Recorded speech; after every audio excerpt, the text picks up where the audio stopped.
अच्छा, रिकॉर्डिंग पे भी हमने अपनी क्लास को स्टार्ट कर दिया।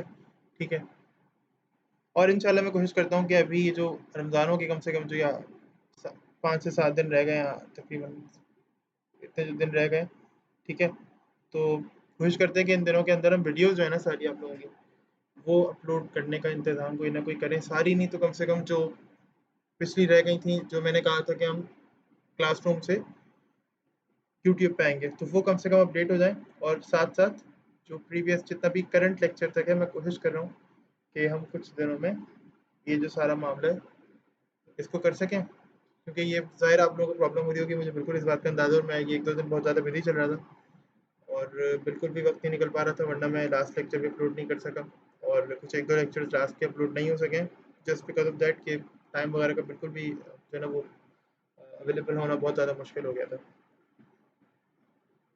बहरहाल अब तो टाइम भी और थोड़ा-सा सुकून है, काम कर सकते हैं और कोई मसले वाली बात नहीं। हम कुछ टाइप्स के साथ काम करते हैं।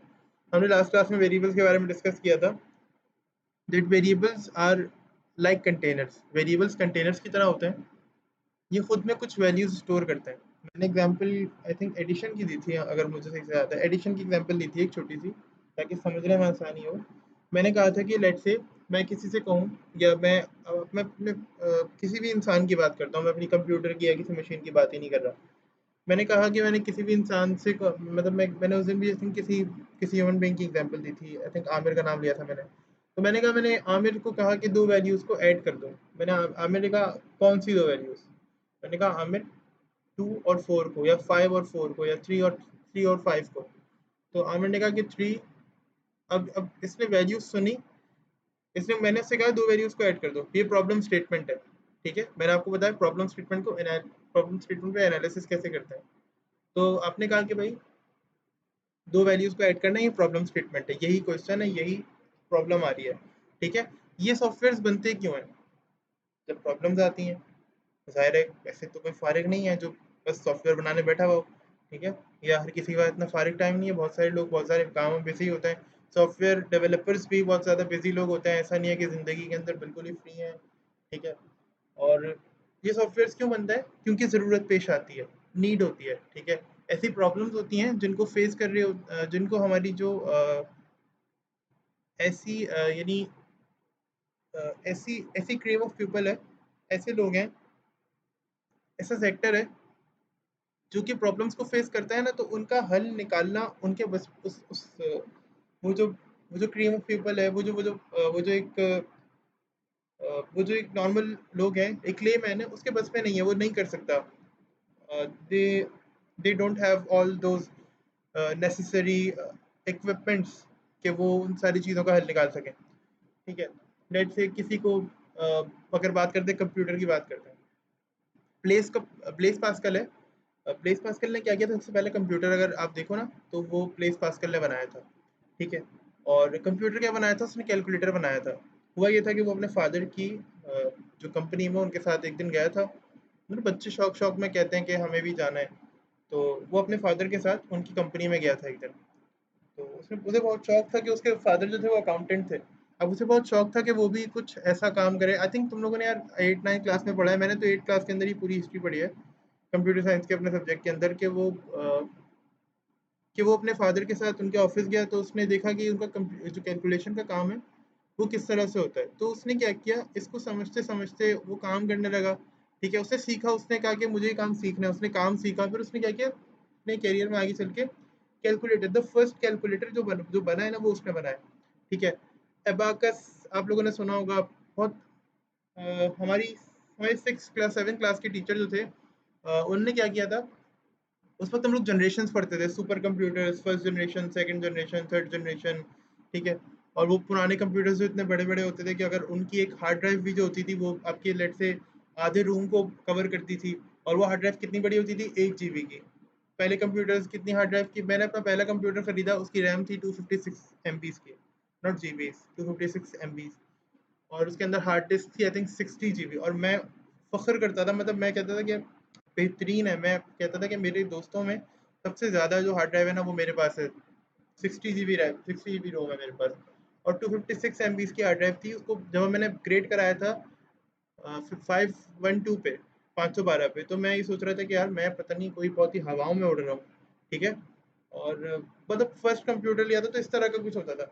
लेकिन अब क्या हुआ, फिर मेरी नीड्स बढ़ने लगी। मेरी नीड्स बढ़ने लगी हर सेक्टर के अंदर, कि मुझे मुझे ज़रूरत पड़ी कि मैंने कंप्यूटर लिया है, तो अब मेरे पास एक डीवीडी है। अब इस डीवीडी को कंप्यूटर के अंदर लगाने के बाद ड्राइव तो है, हार्डवेयर तो है, लेकिन ये चलाने के लिए मुझे कोई प्लेयर चाहिए होगा। वो प्लेयर नहीं है।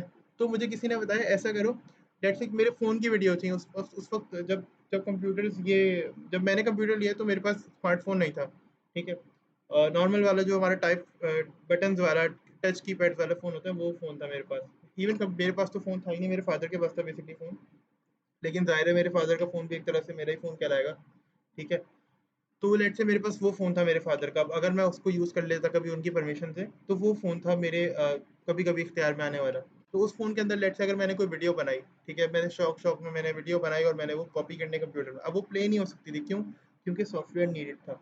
अब उस वक़्त, अभी भी मैं कहता हूँ, मैं उस तरह का सॉफ्टवेयर मुझे नहीं आता। मेरा माइंड ही नहीं है ग्राफ़िकल सारे सॉफ्टवेयर्स वगैरह के अंदर। थोड़ा बहुत पाइथन के अंदर है, लेकिन वो मैं उतना ज़्यादा नहीं हूँ एक्सपर्ट, ठीक है? अगर मेरे लिए वो वाला सॉफ्टवेयर ना होता ना, वो रिकॉर्डिंग का, जो कन्वर्ट कर रहा होता था फाइल टाइप को और फिर मेरी वीडियो फ़ोन वाली कंप्यूटर में ओपन करता था, तो आप सोचो, मैं तो उस वक़्त एक लेमैन था। यानी मुझे तो कंप्यूटर स्टार्ट करने में इतना मज़ा आता था कि मैं सोचता था यार, मैंने तो पता नहीं फ़तह कर लिया पूरी दुनिया को, ठीक है? तो मैं क्या करता था, इन चीज़ों के ऊपर फ़ख्र करता था कि भाई ये मुझे आता है। मैं मेरे भाई सोचते थे कि कंप्यूटर है हमारे पास, या लेट्स से हमें हमें हमें अच्छा लगता है भाई कंप्यूटर, और इस तरह की चीज़ें हमें बहुत अच्छी लगती हैं और ये तो नई-नई हैं और हर किसी के पास नहीं होती हैं, इस तरह की बात, ठीक है? लेकिन अब क्या है, अब तो ख़ैर हर चीज़ की बात है, और वो छोटी चीज़ उस वक़्त मैं लेमैन था। मैं मिसाल लेता हूँ, मैं अभी भी ऐसा हूँ। मैं सॉफ्टवेयर डेवलपर नहीं हूँ। मेरे कंप्यूटर के अंदर एक नॉर्मल इंटरनेट है, अच्छा लैपटॉप है, अच्छा इंटरनेट लगा हुआ है, और मैं एक कंपनी रन कर रहा हूँ, ठीक है? मैं एक कंपनी रन कर रहा हूँ, मेरी कंपनी के अंदर होता ये है कि मैं लेट्स से कोई ऑनलाइन सेलिंग करता हूँ, ऑनलाइन मैं चीज़ें बेचता हूँ, ऑनलाइन सेल करता हूँ, ठीक है? मेरी कंपनी है, मुझे बहुत प्रॉब्लम्स आ रही हैं, मुझे अकाउंट्स देखने हैं, मुझे अपनी चीज़ों को सेल करना है। मैं ये नहीं चाहता कि मैं घर-घर जाऊँ, क्योंकि लॉकडाउन चल रहा है, तो मैं शॉप तो ओपन नहीं कर सकता।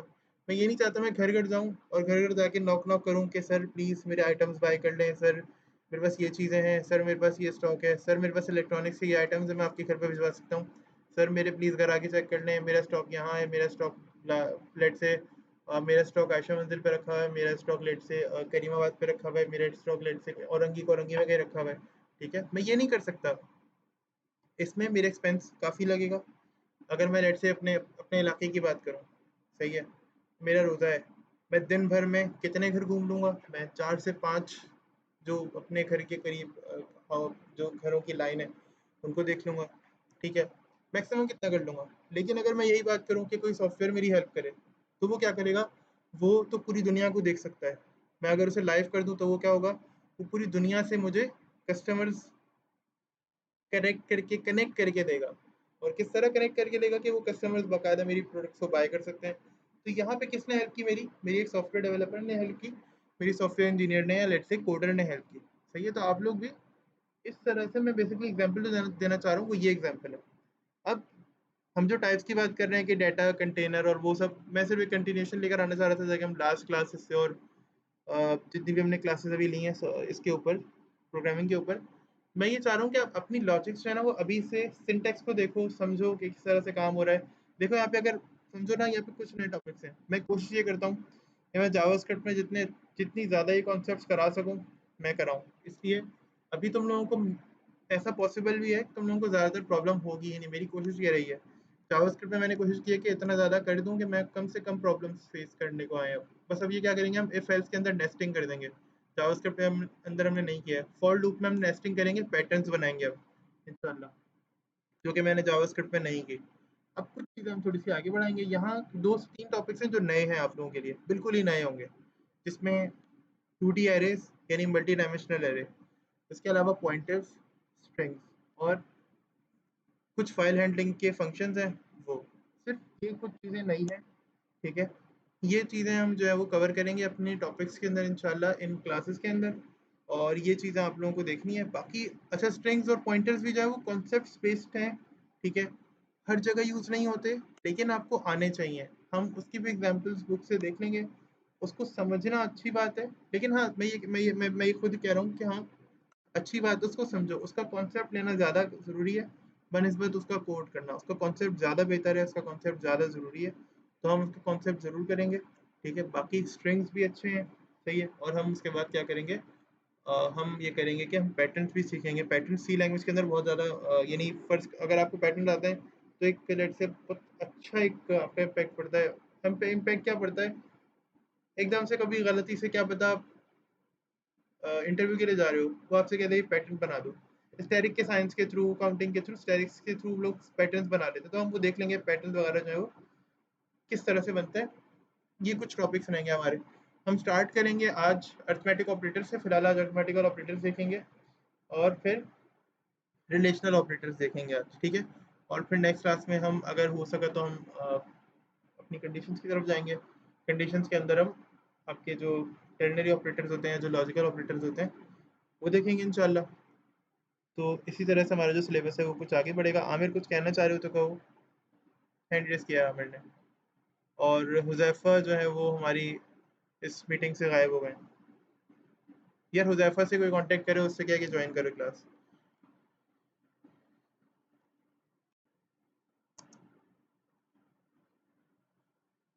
अच्छा जी।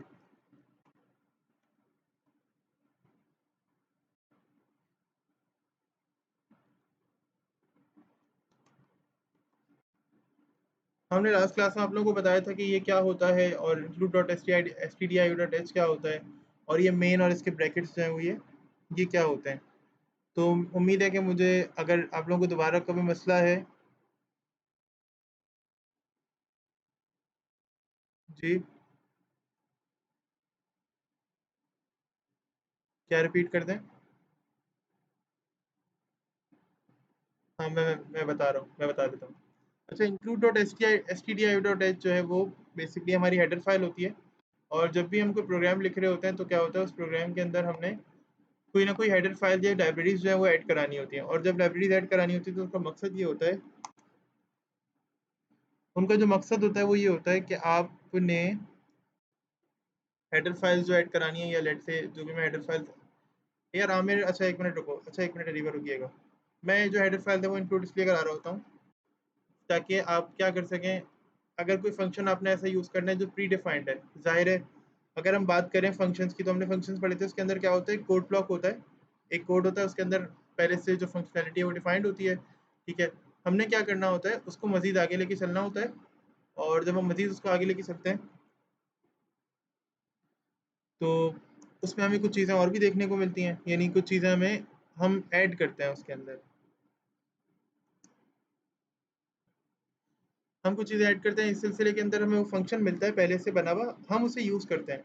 हम उसके अंदर क्या ऐड करते हैं, ज़्यादातर आर्ग्यूमेंट्स ऐड कर सकते हैं। हमने आर्ग्यूमेंट्स और पैरामीटर्स जो पढ़े थे, तो हम उसके अंदर ज़्यादा से ज़्यादा क्या कर सकते हैं, पैरामीटर की जगह हम उसकी जगह पैरामीटर की वैल्यू जो है आर्ग्यूमेंट कहलाता है वो दे के उसे यूज़ कर सकते हैं। अब लेट्स से मुझे कोई सेंटेंस प्रिंट करना है अपनी कंसोल स्क्रीन पे, तो मैं कैसे प्रिंट करूँगा। कोई फंक्शन रिक्वायर्ड होगा जो पहले से जो ये काम करने में मेरी हेल्प करता हो, ठीक है। कोई फंक्शन रिक्वायर्ड होगा जो कि ये काम करने में मेरी हेल्प करता हो, तो मैं क्या करूँगा, उस फंक्शन को यूज़ करूँगा। ये सारी चीज़ें होती हैं जिसकी वजह से मैं हेडर फाइल्स यूज़ करता हूँ। प्रिंट करना है सेंटेंस, और मैं लेट्स से कुछ भी कोड लिखे जा रहा हूँ लेकिन प्रिंट नहीं हो रहा। क्यों नहीं हो रहा? क्योंकि उसकी हेडर फाइल नहीं है। यानी वो फंक्शन जहाँ जिस लाइब्रेरी के अंदर डिफाइन हुआ है, जहाँ पे उसको उसकी लेट्स से डिक्लेरेशन हुई हुई है, जहाँ पे उसको बाकायदा बनाया हुआ है, मैंने यूज़ ही नहीं की हुई, मैंने ट्राई ही नहीं की हुई, तो मैंने मैंने वो अपने पास इंक्लूड ही नहीं कराई हुई, तो वो फंक्शन मैं यूज़ ही नहीं कर सकता उसको बाद में, ठीक है। ये बेसिकली मकसद होता है। फिर मेन सी लैंग्वेज के यहाँ पर, सी लैंग्वेज की जो फाइल होती है उसके अंदर जो भी कुछ सेव होता है, जो भी कुछ रन होता है, अगर मुझे कुछ रन करना है तो क्या होगा, वो इस इन मेन के दो कर्ली ब्रैकेट्स के अंदर होगा, तभी वो रन होगा। अदर देन दैट कुछ भी रन नहीं होगा। जो इन कर्ली ब्रैकेट्स के दरमियान होगा सिर्फ वही कंसोल स्क्रीन के रिजल्ट के अंदर आपको शो होगा, ठीक है। हमने लास्ट क्लास में कुछ एग्जांपल्स देखी थी, वेरिएबल्स वगैरह बना के देखे थे, इंटीजर टाइप देखी थी हमने, और मैंने बताया था कि यहाँ पे आप दो से तीन टाइप्स यूज कर रहे होते हैं, इंटीजर चार। अच्छा, यहाँ पे स्ट्रिंग नहीं होते। स्ट्रिंग का मतलब होता है नॉर्मल जो हमारा टेक्स्ट है, यहाँ पे वो नहीं होते। बट चार को एरे की सूरत में, एरे का मतलब मल्टीपल कैरेक्टर सेव कराने की सूरत में, अगर आप चार को एरे बना दोगे ना, तो क्या होता है, उस एरे में फिर मल्टीपल कैरेक्टर्स आ जाते हैं। तो आप ये कह सकते हो कि एक तरह से आप जो सी लैंग्वेज आपको डायरेक्टली कोई कैरेक्टर्स या कोई जो टेक्स्ट है ना वो रखने की इजाज़त नहीं देती। यहाँ पे टाइप होती है चार यानी कैरेक्टर। आप क्या करते हो, मल्टीपल कैरेक्टर्स का एक एरे बनाते हो, यानी एक एक कैरेक्टर का आपने टाइप कैरेक्टर है, आपने एक एरे बनाया जिसके अंदर मल्टीपल वैल्यूज जा सकती हैं। जैसे एरे के अंदर क्या होता है, एक ही वेरिएबल बनता है, ठीक है, और मल्टीपल वैल्यूज के अंदर जा सकती हैं। जबकि नॉर्मल वेरिएबल क्या होता है, नॉर्मल वेरिएबल के अंदर एक वक्त में एक ही वैल्यू आ सकती है, और एरे में क्या होता है, एक वक्त में मल्टीपल वैल्यूज आ सकती हैं। ठीक है, तो हम चार का एरे बनाते हैं तो वो फिर स्ट्रिंग में कन्वर्ट हो जाता है। इसके अलावा एक और टाइप होती है जो कि डेसिमल पॉइंट्स को केटर करती है, और वो होती है फ्लोटिंग पॉइंट्स। ठीक है, ये फ्लोटिंग नंबर्स आप उन्हें कह सकते हैं। ठीक है, अच्छा फिर एक और टाइप होती है डबल। डबल क्या होती है, जैसे फ्लोट हो गया ना, फ्लोट तकरीबन आपके 12 से 13 जो डेसिमल के बाद वैल्यूज होती हैं, डेसिमल पॉइंट के बाद जो वैल्यूज होती हैं उनको उनको डील कर रहा होता है। जबकि अगर इससे बड़े नंबर्स होते हैं तो फिर क्या होता है, हम एक टाइप यूज करते हैं डबल, जो कि फ्लोट की डबल रेंज को हैंडल करती है। सही है, हम अमूमन फ्लोट ही यूज करते हैं यहाँ पर, तो फ्लोट के साथ ही हम देख लेंगे फिलहाल। नहीं, और जब ज़रूरत पड़ी तो हम डबल भी देख लेंगे, जब भी ज़रूरत पड़ी तो हम डबल को भी यूज़ कर लेंगे इंशाल्लाह।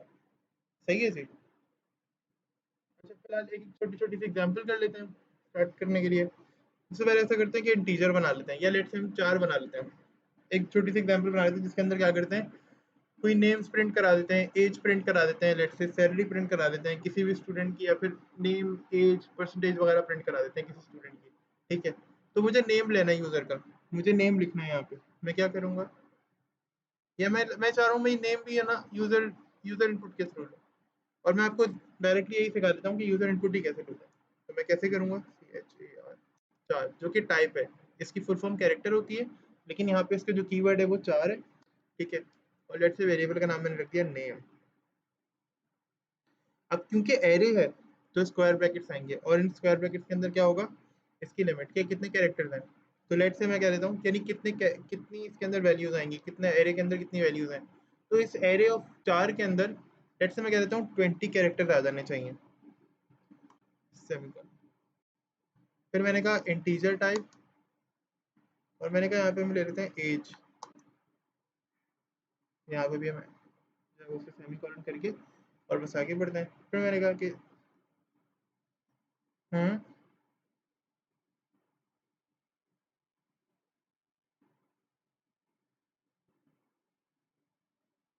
हाँ यहाँ पे बिल्कुल हम जितनी मर्जी चाहें हम यहाँ पे वैल्यूज ऐड करा सकते हैं, 20 30 40 60 80 100 200 जितनी चाहें। मैंने भी फिलहाल कुछ लिमिट दिया है कि एट्स में सिर्फ 10 कैरेक्टर्स या 20 कैरेक्टर्स ही आ सकते हैं, बट आप इसके अंदर इसको आगे पीछे कर सकते हैं। लेट से फ्लोट की बात कर रहे थे तो ये हमारे पास आ गया फ्लोट। ठीक है, और हमने एक लेट से परसेंटेज दे दी जी।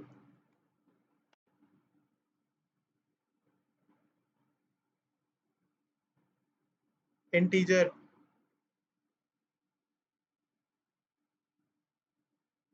अच्छा इंटीजर, इंटीजर के बारे में सुने, जो आपके नॉर्मल होल नंबर्स होते हैं ना, सब लोग सुने।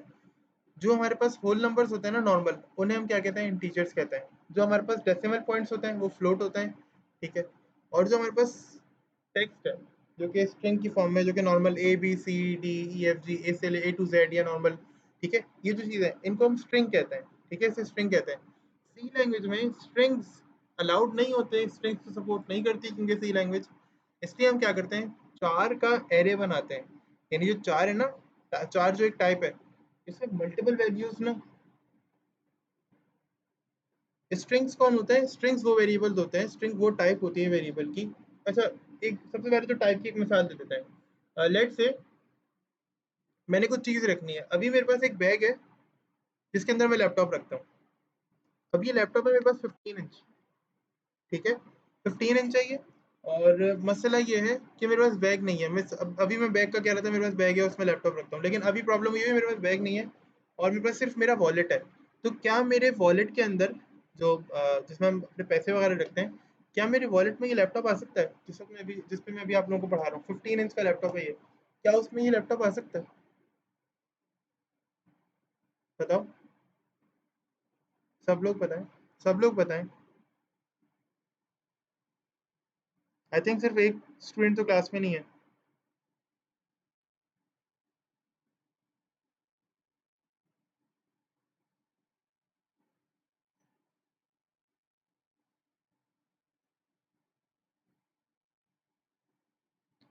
आमिर, उसाम और जैन, तुम लोग भी तो बताओ, खामोश बैठे हो बिल्कुल। यार देखो, क्लास में पार्टिसिपेशन नहीं होगी ना तो मज़ा नहीं आएगा क्लास के अंदर, मुझे भी मज़ा नहीं आएगा, फिर अब मुझे मज़ा नहीं आएगा तो फिर तुम लोगों को भी मज़ा नहीं आएगा। ये नहीं, ज़ाहिर है मैं बोरियत से पढ़ाऊंगा। जब मुझे इंटरेक्शन ही नहीं मिलेगा तो फिर मुझे क्लास कंडक्ट करने का मज़ा नहीं आएगा, और फिर तुम लोगों को भी ज़ाहिर है, अगर मैं इंजॉय करके नहीं पढ़ाऊंगा क्लास तो फिर तुम लोग कैसे इंजॉय करोगे क्लास के अंदर, तुम लोगों को समझ में कैसे आएगा। क्लास बिल्कुल बोरिंग बोरिंग चलेगी तो मज़ा थोड़ी आएगा उससे बिल्कुल भी। मतलब इंजॉय करके पढ़ो, इतना भी बोरिंग टॉपिक नहीं है यार। मैं जितनी मैं कॉमन एग्जांपल्स देता हूँ, मेरे ख्याल से तुम लोगों ने अगर अपने स्कूल में ही पढ़ी होंगी ना, तो अगर फिजिक्स के अंदर फोर्स भी सर पढ़ा रहे होंगे ना, मिस फोर्स भी पढ़ा रही होंगी, तो फोर्स की एग्जांपल में मिस ने उर्दू में उसको ट्रांसलेट करके ताकत नहीं कहा होगा, या प्रेशर या ताकत नहीं कहा होगा, मिस ने फोर्स फोर्स ही कहा होगा। जितना मैं बिल्कुल बेसिक आप पे आ जाता हूँ, तो मेरे ख्याल से थोड़ा सा तो मुझे फिर इनपुट मिलना चाहिए ना क्लास के अंदर। इतना ज़्यादा सिंप्लीफाई, इतना ज़्यादा ईजी करके बता रहा होता हूँ यार, उस पर भी फिर तुम लोगों का रिप्लाई नहीं आ रहा होता।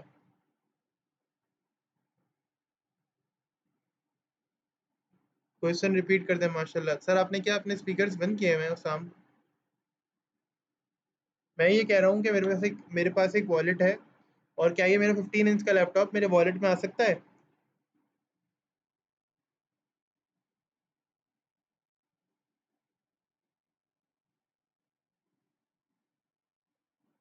बस इतनी सी बात की थी। नहीं आ सकता ना, क्यों? क्योंकि मेरे वॉलेट की टाइप अलग है, और जिस टाइप के कंटेनर के अंदर मेरा लैपटॉप आ सकता है, या जिस टाइप के कंटेनर में एक लैपटॉप आ सकता है, उसकी टाइप, वो टाइप अलग है।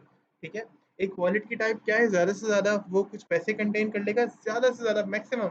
उसमें मैं अपना एक एक कोई पेपर रख लूंगा, थोड़ा सा बड़े साइज का, उसको फोल्ड करके कहीं साइड में तय करके रख दूंगा। बट इसमें पूरा का पूरा लैपटॉप तो नहीं आ सकता। ये मैं चाहूँ अपना फ़ोन जो है वो वॉलेट को सीधा करूँ और किसी तरह से अपना फ़ोन उसमें रख दूँ, तो भाई नहीं आ सकता। क्यों नहीं आ सकता? क्योंकि वॉलेट की जो मेड है वो इस तरह की मेड है कि मैं उसके अंदर अपने पैसे रख सकता हूँ, अपने कार्ड रख सकता हूँ। ठीक है। चलो एटीएम डेबिट कार्ड हो गए। ठीक है, इसके अलावा क्या, आपने विजिटिंग कार्ड रख लिया अपना, क्या आप लेट से कोई अगर आपसे मांगे तो आप दे दो। आपने कोई अपना नोट पैड के लिए कोई छोटा सा पेपर आप रखते हैं, कोई छोटा सा अपने कार्ड रखना है आपने, ताकि आप उसको कुछ नोट कर सकें कभी इमरजेंसी के लिए। ठीक है, तो आप वो रख सकते हैं। इवन आप पेन नहीं रख सकते यार वॉलेट के अंदर। सही है। तो हर कंटेनर की टाइप अलग होती है। मैं आपसे कहूँ कि लेट से अभी हम, मतलब इसको बिल्कुल ये मत कहना कि हम रोज़े में बात कर रहे हैं खाने पीने की। लेकिन मैं आपसे कहूँ, लेट से मेरे पास एक प्लेट है। ठीक है, प्लेट्स होती हैं जिनके अंदर हम लोग खाना खाते हैं। मैं आपसे कहूँ कि यार ये जो प्लेट है ना, मैं आपको जूस देता हूँ, आप इस प्लेट में वो जूस निकालो और फिर उस जूस को आप ड्रिंक करो। आप कहोगे यार क्या अजीब बात कर रहे हैं, भला कोई जूस को भी प्लेट में रख के पीता है, कोई जूस को भी प्लेट में रख के ड्रिंक करता है। फिर मैं आपसे कहूँ कि यार ये ग्लास है मेरे पास, या ये मग है, इस मग के अंदर मैं आपको ना अभी कुछ खाने के लिए दे रहा हूँ। मैंने आपको लेट से मेरे घर में बिरयानी पक्की है, और मैं ये जो मग है ना, इसके अंदर आपको बिरयानी सर्व करके दे रहा हूँ। आप ये बिरयानी जो है ना इस मग में रख के खा लेना। ठीक है, और मैं आपको स्पून भी नहीं दूंगा। जैसे चाय पीते हो ना, बिल्कुल वैसे बिरयानी खाना। तो आप बोलोगे यार क्या अजीब बात कर रहे हैं, बिल्कुल उल्टी। मतलब कप में कोई बिरयानी खाई जाती है? नहीं, आप प्लेट के अंदर जो काम करना है वो आप मग में करवा रहे हो, और मग में जो काम करना है वो क्या कर रहे हो, आप प्लेट में करवा रहे हो।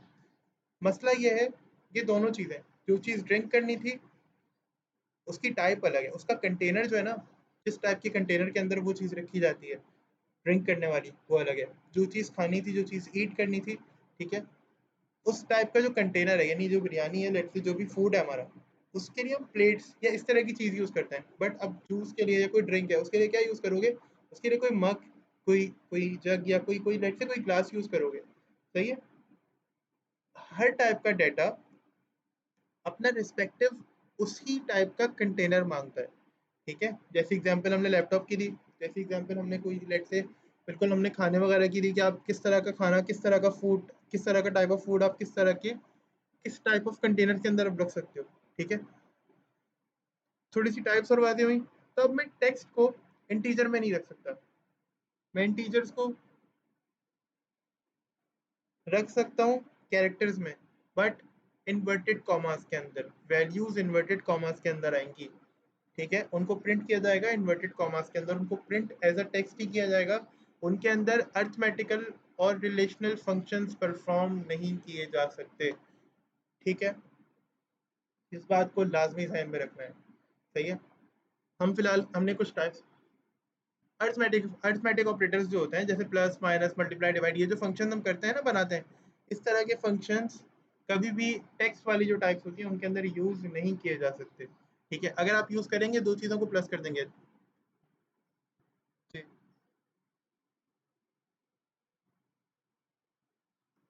टेक्स्ट वाली नहीं, मैं कह रहा हूँ कैरेक्टर्स वाली जो कि स्ट्रिंग्स हैं, जो कि टेक्स्ट है, उसको आप प्लस माइनस नहीं कर सकते। लेट से मैंने कहा एक नाम है,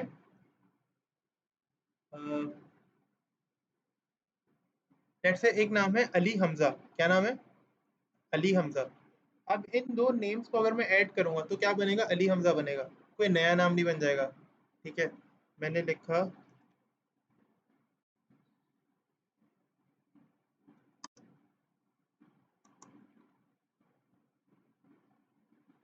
स्ट्रिंग्स और हाँ, अब कैरेक्टर्स क्या होते हैं? कैरेक्टर होता है एक, ए बी सी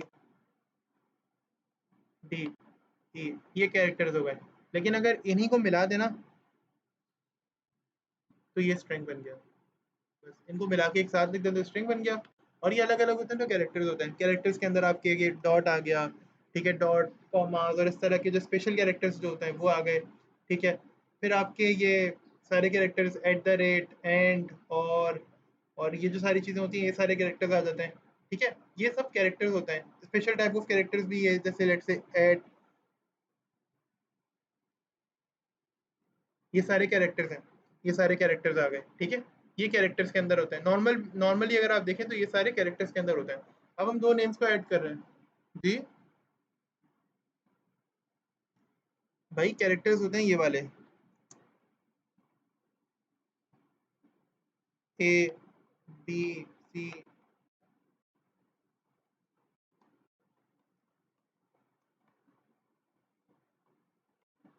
अच्छा, इसके बाद अब डिफरेंट कैरेक्टर्स को ऐड करना है, डिफरेंट कैरेक्टर्स को ऐड करना है। लेट से मैं उठाता हूँ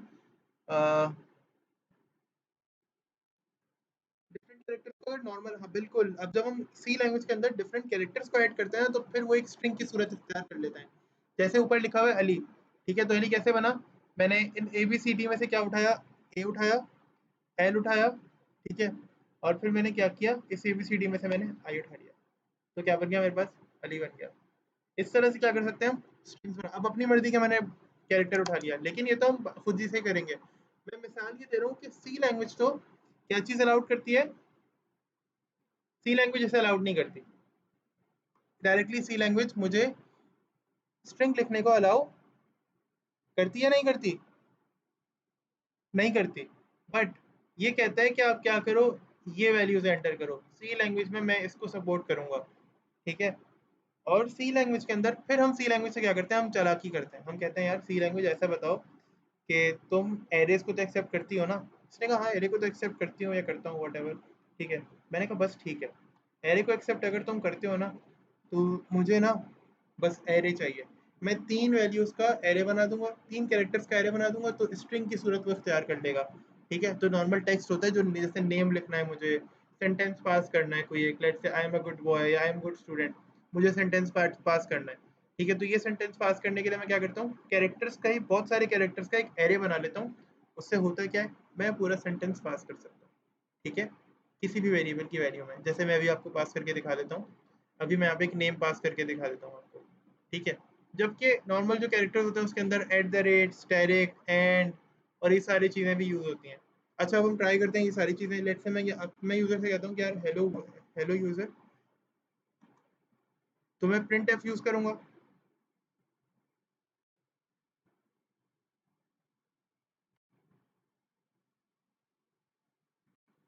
और मैंने कहा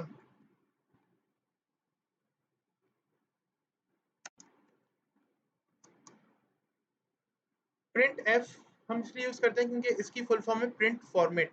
एफ जो है ना, ये फॉर्मेट है। एफ की फुल फॉर्म है फॉर्मेट, तो प्रिंट एफ का मतलब होता है प्रिंट फॉर्मेट। तो हम प्रिंट फॉर्मेट यहाँ पे बता रहे होते हैं कि ये प्रिंट फॉर्मेट जो है वो किस तरह का है। ये बेसिकली हम यानी मैं अपनी मर्जी का इसलिए यूज़ नहीं कर सकता क्योंकि मैं एक प्री डिफाइंड फंक्शन यूज़ कर रहा हूँ अभी यहाँ पे, जो कि सी लैंग्वेज के जो डेवलपर्स हैं उन्होंने पहले से बनाया हुआ है।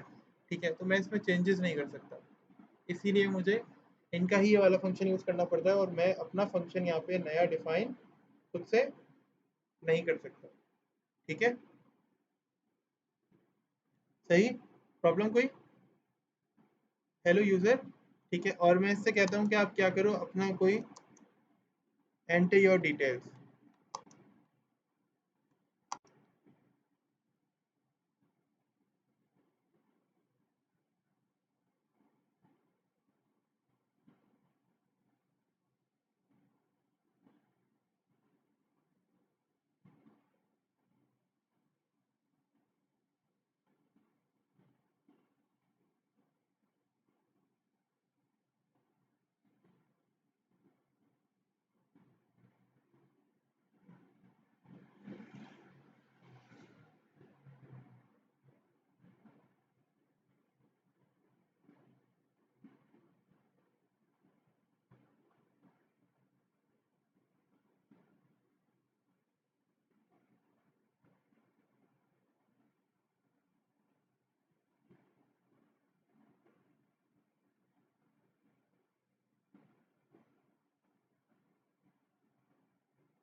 अच्छा जी, आई थिंक ये लोग भी ज्वाइन कर ही लेंगे साथ साथ। ठीक है, तो हम ये बात कर रहे थे कि हम एक नॉर्मल सेंटेंस पास कर लेते हैं। ठीक है, एंटर योर डिटेल्स, डिटेल्स, और थोड़ा सा इसका फॉर्मेट अच्छा करने के लिए सिर्फ और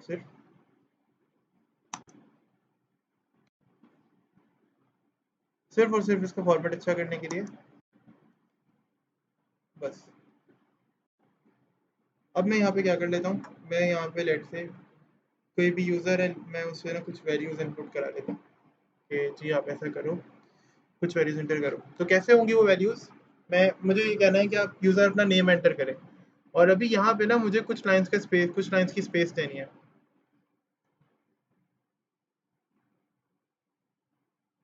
ठीक है, तो मैं क्या करता हूँ, मुझे यहाँ पे एक, यानी ये समझ लो कि एक नेक्स्ट लाइन से सेंटेंस स्टार्ट करना है, और ये प्रिंटफ लिखा मैंने, सेमीकोलन। ठीक है, मैं देखो पहले हर ब्रैकेट क्लोज कर रहा होता हूँ।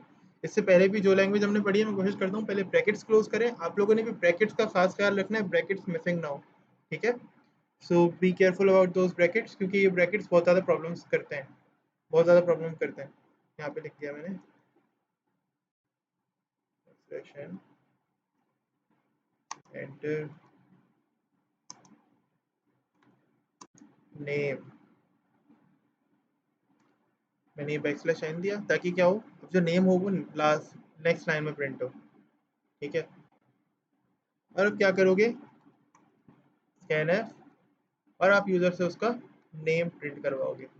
ठीक है, और ये नेम किस तरह से प्रिंट करवाओगे, अब ये यूज़र इनपुट लेने का मेथड होता है। किस तरह से प्रिंट करवाओगे, आप लिखोगे यहाँ पे, आप लिखोगे परसेंटेज, परसेंटेज क्या, आप लिखोगे परसेंटेज एस। अगर मैं परसेंटेज सी लिखता है, यहाँ परसेंटेज में एस लिख रहा हूँ। मैंने लास्ट क्लास में आप लोगों को बताया था परसेंटेज डी लिखना, मैंने बताया था ये फॉर्मेट स्पेसिफिक। जी,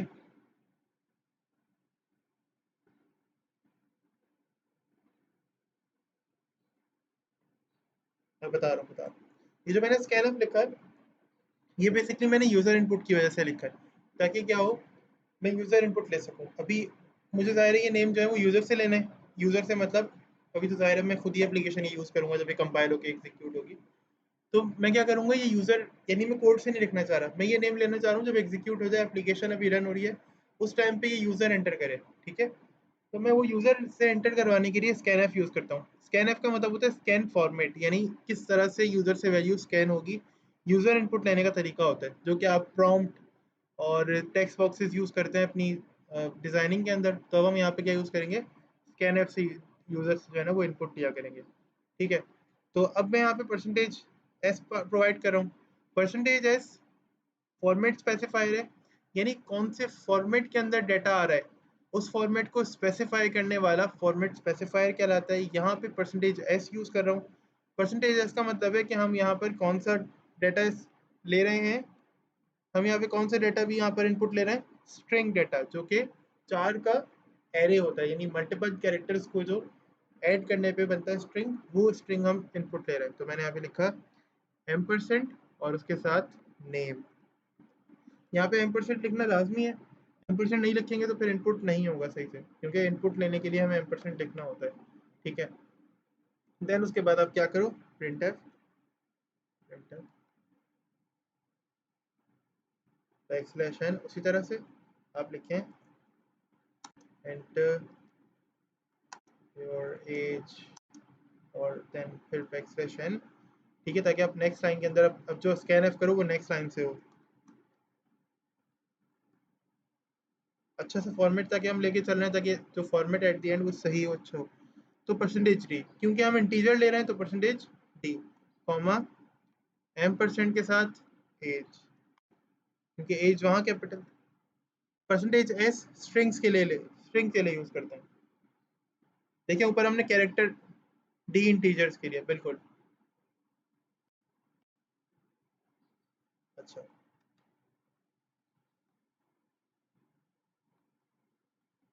अच्छा, अभी हम यूज करेंगे क्या चीज, अब मुझे यूजर से लेनी है उसकी परसेंटेज, तो मैं क्या यूज करूंगा यहाँ पे, मैं यूज करूंगा यहाँ पे परसेंटेज। सबसे पहले तो मैं नॉर्मल सेंटेंस लिख देता हूँ कि, और इसके साथ में बैक स्लैश एन यूज कर देता हूँ।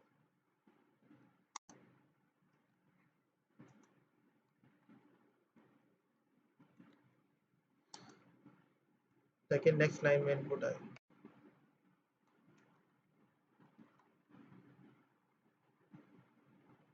और अब यहाँ पे क्या यूज करेंगे, परसेंटेज एफ फ्लोट, ये टाइप कौन सी है, फ्लोट, कॉमा एम परसेंट के साथ, ये एम परसेंट का साइन भी कहलाता है।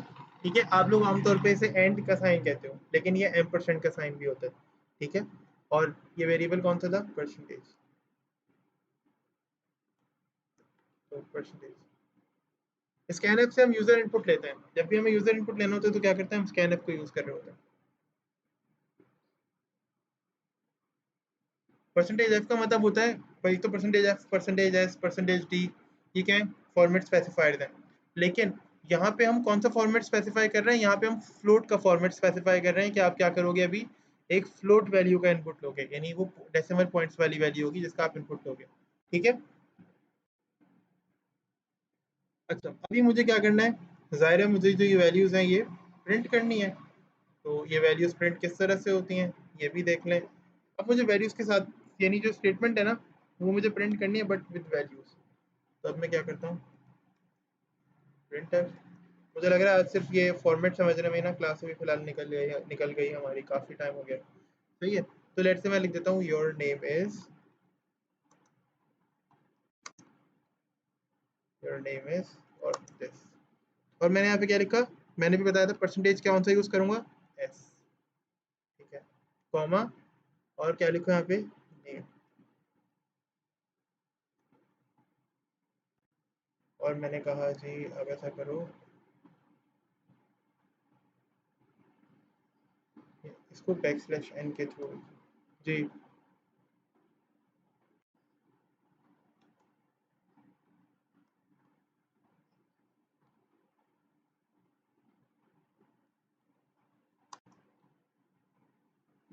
भाई मैंने यहाँ पे इस तरह से इसलिए करा है क्योंकि मैं चाह रहा हूँ एक फॉर्मेट के अंदर ही सब कुछ हो, तो एक तरीके के साथ। सबसे पहले हेलो यूजर लिखा हुआ है, एंटर योर डिटेल्स हो, इस तरह से उसमें डैशेज हो। ठीक है, फिर अलग अलग लाइंस के ऊपर यूजर से इनपुट लिया जाए, यानी ऐसा नहीं है कि एक ही लाइन पे इनपुट लिया जाएगा। अभी आप रिजल्ट के अंदर देखिएगा कि अलग अलग लाइंस के अंदर इनपुट लिया जाएगा। ठीक है, फर्स्ट लाइन एंड होती है, देन आप आपने नेम लिखा, आप एंटर प्रेस करेंगे तो क्या होगा, नेक्स्ट लाइन आ गई, ताकि आप उससे क्या करें, आप उसमें कोई नई वैल्यू एंटर करें। फिर नेक्स्ट लाइन आएगी, वो आपसे कहेगा कि यार आप ये डिटेल एंटर करो, तो फिर आप क्या करेंगे, आप नेक्स्ट डिटेल एंटर करेंगे। इस तरह से काम चल रहा है। ठीक है, अब देन मैं यहाँ पे क्या करता हूँ, मैं यहाँ पे फिर से \n और your age is percentage D comma, अच्छा मैं जो ये स्पेस दे रहा हूँ जरूरी नहीं है कि आप दो, मैं इसीलिए मिटा देता हूँ।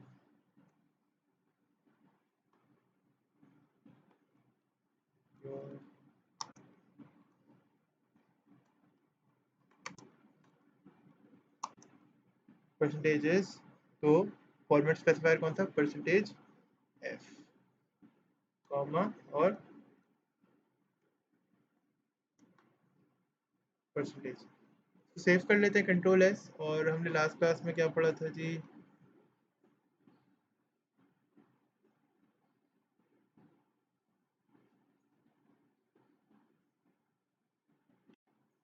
अच्छा मे बी आज आज मैं शायद आप लोगों को वीडियो ना दे पाऊँ, क्योंकि आज ना अभी थोड़ी देर में असाइनमेंट आने वाला है यूनिवर्सिटी का एक। तो हमारे एग्जाम्स का थोड़ा सा, आपके तो एग्जाम्स हो रहे हैं लेकिन मेरे अपने जो एग्जाम्स हैं ना वो थोड़े से मुश्किल में फंसे हुए हैं। तो मे बी आप लोगों को जो वीडियो है ना वो थोड़ा सा लेट मिले, यानी अगर मैं अपलोड करना शुरू भी करूँ तो मैं भी कल से करूँ शुरू, क्योंकि मुझ पे थोड़ी सी प्रॉब्लम ये आई हुई है कि मेरे पास एग्जाम्स जो है ना वो मेरी यूनिवर्सिटी के काफ़ी ज़्यादा हो रहे हैं अभी, असाइनमेंट्स क्विजेज। तो मे भी थोड़ा सा लेट हो जाए आप लोगों का। थोड़ा सा मैं आजकल प्रॉब्लम में चल रहा हूँ क्योंकि एग्जाम और जो असाइनमेंट्स होते हैं काफ़ी सारे आ गए हैं। अभी अभी बिल्कुल फोल्डर कंप्यूटर प्रोग्रामिंग के असाइनमेंट का ओपन हुआ तो मैंने देखा, तो मुझे याद आया कि हाँ ये बात भी कर लूँ मैं कि यार मेरी तरफ से थोड़ी सी प्रॉब्लम हो रही है कि मैं थोड़ा सा इनमें घिरा हुआ हूँ अभी, बट इंशाल्लाह जल्दी इंशाल्लाह ये मसला भी हल हो जाएगा। अगर तो ये हमें यूनिवर्सिटी बुला लेते हैं एग्जाम के लिए तो फिर वो मामला बहुत जल्दी हल हो जाएगा।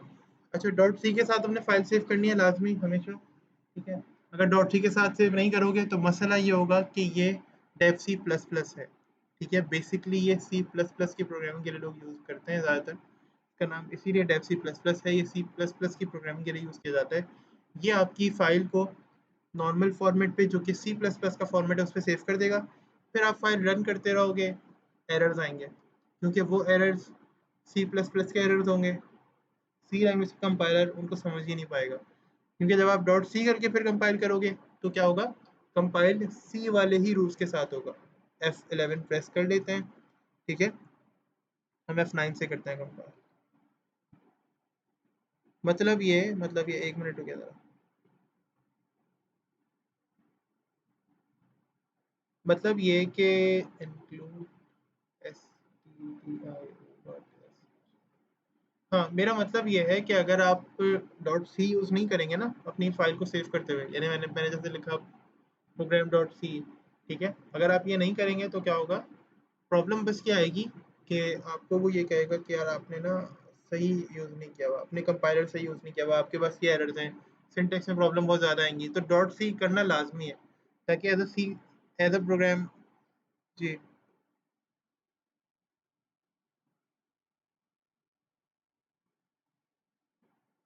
जी, डॉट सी लिखना ज़रूरी है। उसके पहले नहीं, प्रोग्राम फाइल जैसे लेट से मैंने प्रोग्राम डॉट सी लिखा है, प्रोग्राम वन डॉट सी लिखा है, तो आप जो भी नाम रखें अपनी फाइल का उसके साथ डॉट सी करना ज़रूरी है। देखें अभी मुझे प्रॉब्लम दे रहा है, मुझे लग रहा है इसी तरह की कोई प्रॉब्लम है क्योंकि ये हेडर फाइल्स के अंदर प्रॉब्लम दे रहा है। So just that. देख लेते हैं जी, ये कह रहे हैं मेन, मेन में क्या प्रॉब्लम है। MAIN, मेन की स्पेलिंग यही होती है सरकार। F9, अच्छा अच्छा अच्छा, इंक्लूड की स्पेलिंग जो है वो मिस्टेक कर रही है यहाँ पे।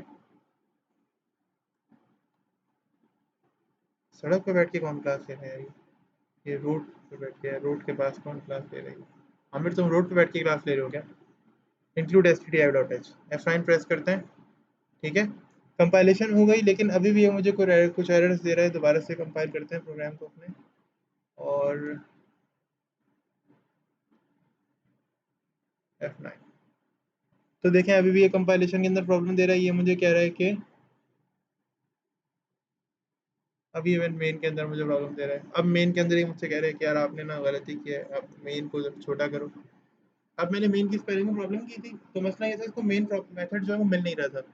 अब मैंने मेन की स्पेलिंग सही कर दी तो क्या हुआ, इसको मेन मेथड मिल गया, ठीक है, जो कि बेसिकली सी के अंदर पहले से बना हुआ होता है। तो अब ये क्या करेगा, अब मेरे प्रोग्राम्स को कंपाइलेशन की तरफ सी लैंग्वेज ले जाएगी, यानी कंपाइल हो चुकी है मेरी फाइल। अब मैंने क्या करना है, इसको एग्जीक्यूट करना है। पहले मैसेज पढ़ लेते हैं, किसी का मैसेज है। हुज़ैफा का इंटरनेट, हाँ बिल्कुल मुझे पता चला कि हुज़ैफा का इंटरनेट बंद हो गया, कोई मसला नहीं है। ठीक है, तो मेरी फाइल कंपाइल हो गई है। अब इसको हम क्या करते हैं, इसको एग्जीक्यूट कर लेते हैं। F9 से कंपाइल किया है, देखो अब कोई कंपाइलेशन एरर नहीं है, हमने जो मेन वाला एरर था वो सॉल्व कर लिया। अब F10 प्रेस करेंगे ताकि ये फाइल एग्जीक्यूट हो। तो जो मैंने डैशेस वगैरह लगाए थे उनका सारा फॉर्मेट जो है वो यहाँ पे अगर आप लोग देखो तो अपेयर हो रहा है, ये सारे डैशेस। ये कह रहा है एंटर योर नेम, मैंने कहा my name is Asad, enter कर दिया। ये मुझसे कह रहा है एंटर योर एज, मैंने कहा जी मेरी एज है लेट्स से 20। इसने मुझसे कहा एंटर योर परसेंटेज, मैंने कहा जी मेरी जो परसेंटेज है वो बहुत ही कोई एवरेज स्टूडेंट हो, परसेंटेज है मेरी परसेंटेज। इसने मुझसे कहा your name is Asad, your age is let's से 20 और योर परसेंटेज इज 72.214996। ठीक है, ये मुझे परसेंटेज दे रहा है। अब देखो मेरी परसेंटेज जो है वो इसने यानी उसमें डिजिट्स वगैरह कुछ ऐड कर लिए, तो फ्लोट डेसिमल नंबर जो होता है वो उसके अंदर कुछ नंबर ये ऐड कर देता है। उसमें हमें इतना परेशान होने वाली कोई ज़रूरत नहीं है, इतना परेशान होने वाली बात भी नहीं है उसके अंदर। तो आप इससे कोई टेंशन ना लें, इससे कोई घबराए ना। और एज के बाद आई थिंक ये बैकस्लैश एन यूज़ नहीं कर रहा है, तो इससे बैकस्लैश एन की तरफ जाना चाहिए मेरे ख्याल से। योर परसेंटेज के अंदर ये बैकस्लैश एन यूज़ नहीं कर रहा है, आई डोंट नो व्हाई। ठीक है, होना चाहिए। यहाँ पे ये बैकस्लैश एन जो है हमारा यूज़ नहीं कर रहा है, यहाँ पे ये रहा है। हम बैकस्लैश एन भी यहाँ यूज़ कर लेते हैं। F10 से दोबारा कंपाइल करते हैं। अच्छा, दोबारा कंपाइल करोगे तो सेम रिजल्ट आएगा। अब कम यानी दोबारा से रन करोगे तो सेम रिजल्ट आएगा, ये उसी तरह से तुम्हें रिजल्ट प्रिंट करके देगा। लेकिन अब कंपाइल करके रन करोगे तो क्या होगा, ये जो अपडेट हमने की है कि हमने बैकस्लैश एन दोबारा से लगाया, तो मैं F10 F9 प्रेस करता हूँ, F9 F10। अब 10 ये अपडेटेड है। मैं कहता हूँ तभी, और as let's say my age is 21। ठीक है, and my percentage is let's say just a good student but not as much as they think। तो मेरी परसेंटेज ये आ गई, मेरा नाम ये आ गया और मेरी एज ये आ गई। ठीक है, यहाँ पे क्या हुआ, जो मेरी सारी डिटेल्स थी बिल्कुल उस तरह से हमने फॉर्मेट स्पेसिफायर्स को देखा। फॉर्मेट स्पेसिफायर्स कितने होते हैं, किस तरह के होते हैं और किस तरह से यूज़ कर रहे होते हैं, किस तरह से इनको यूज़ करते हैं हम आमतौर पे। ठीक है, यहाँ तक कोई प्रॉब्लम तो बताएं जी।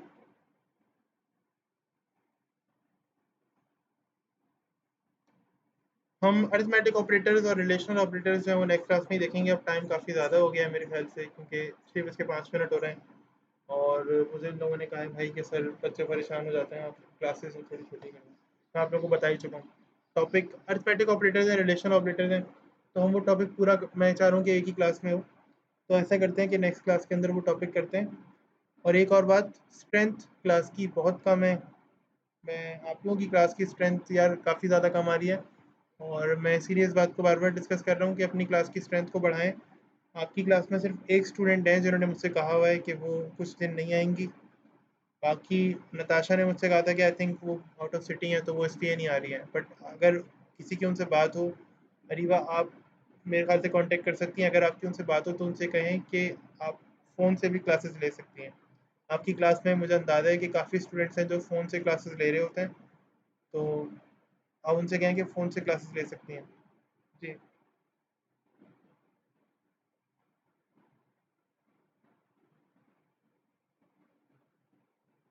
चलें खैर है, कोई मसला नहीं है, जाने दें। और यार लड़कों में भी आप लोग कोशिश करो कि सब लोग क्लासेस के अंदर आओ। ठीक है, अमान कभी गायब कभी हाजिर, और मुहिब काफ़ी दिनों से नहीं आ रहा, उससे कहो क्लासेस ले। ठीक है, जितने लोग हैं जो यार आ रहे थे, देखो जो स्टूडेंट पंक्चुअल होता है ना मैं उसका पूछता हूँ। अभी मैं ये नताशा की अगर बात करूँ, निशा ने मुझसे कहा था, वो गालिबन एतिकाफ़ में बैठी हुई है, उनका मैसेज आया था कल परसों, सर मैं एतिकाफ़ में बैठी हूँ तो मैं क्लासेस नहीं लूँगी।